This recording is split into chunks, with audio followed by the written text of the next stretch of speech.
నమస్కారం. నా పేరు నల్మెల రేవతి గంగారెడ్డి, ఆసాకొత్తూరు సర్పంచ్, కమ్మర్పల్లి మండల్.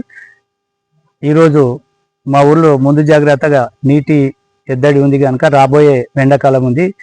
దానికి గుర్తించి ఒక 50 ట్యాబులు పర్మనెంట్ సొల్యూషన్ కోసం ఈ రకంగా చేయడం, సిమెంటు వేసి మరమ్మతులు చేయడం జరుగుతుంది. ఇంకా ఎక్కడైనా ఏదైనా సమస్య ఉన్నా మా వార్డు నెంబర్ల దృష్టికి కానీ మా గ్రామ పంచాయతీ దృష్టికి కానీ తీసుకొస్తే, ఇంకే వరకు ఉన్నా, ఎక్కడ లీకేజ్లు ఉన్నా, ఏ ప్రాబ్లం ఉన్నా మా దృష్టికి తీసుకొస్తే మేము మరమ్మతులు చేయించడానికి మేము సిద్ధంగా ఉన్నాం. ఇంకా ఏ రకమైన సేవ చేయడానికి కూడా మేము సిద్ధంగా ఉన్నాం, అందుబాటులో ఉంటాం. ఏ సమస్య ఉన్నా మా దృష్టికి తీసుకురాగలరు.